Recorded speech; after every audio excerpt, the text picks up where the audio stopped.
100 அடிக்கு கீழே போயிடுச்சு. பூமியில் தண்ணி இல்லாமல் வறண்டு போய் கிடக்குது. மேற்கொண்டு மக்கள் வெளியில் வர வேண்டாம், வீட்டுக்குள்ளே இருங்க. 5 மணிக்கு மேலே அப்படி வரன்னா 5 மணிக்கு மேலே வீட்டை விட்டு வெளியே வாங்க. இளநீர், நுங்கு, கூழ், மோர் இப்படி உள்ளதை சாப்பிடுங்க. வெயில் தாக்கு மக்கள் பூரா பண்ண குளிர்ந்த பானங்களும் வெயிலோட 10 மணிக்கு மேலே வீட்டுக்கு வராமையும், சாயங்கால நேரத்தில் அதே மாதிரி 4 மணி 5 மணிக்கு மேலே தான் வெளியிலேருந்து வரணும். அது வரையிலும் அவங்க உயிர்களை காப்பாற்றிக்கிறது அவங்க கடமை. சின்ன பிள்ளைகளை வெளியில் விடக்கூடாது. கரண்டெல்லாம் ரொம்ப எளிமையான முறையில் பயன்படுத்திக்கிட்டு வீட்டுக்குள்ளேயே இருக்கிற மாதிரி பார்த்துக்கணும். உணவுப் பொருள்கள்லாம் நுங்கு, இளநீ, அந்த மாதிரி இளநீ பழங்கள் தான் சாப்பிட்ணும். பழங்கள் தான். வேறு இங்கேருந்து பூஸ்ட் சாப்பிட்றது, டீ சாப்பிட்றது, இதெல்லாம் வேஸ்ட்டு. எல்லாம் பல வகையான இதுகளை தான் சாப்பிட்ணும். அப்போ தான் அது ஜனங்களுக்கு நல்லா எதிர்ப்பு சத்து கிடைக்கும்.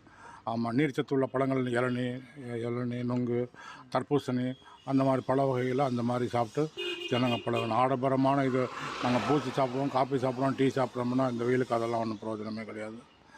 அந்த மாதிரி சாப்பிட்ணும். காலம்பரை எந்திரிச்ச உடனே தலையில் கொஞ்சம் எண்ணெய் தேய்ச்சி குளுமையாக இருந்துக்கணும். வெயிலில் போகாமல் பார்த்துக்கிறது நல்லது.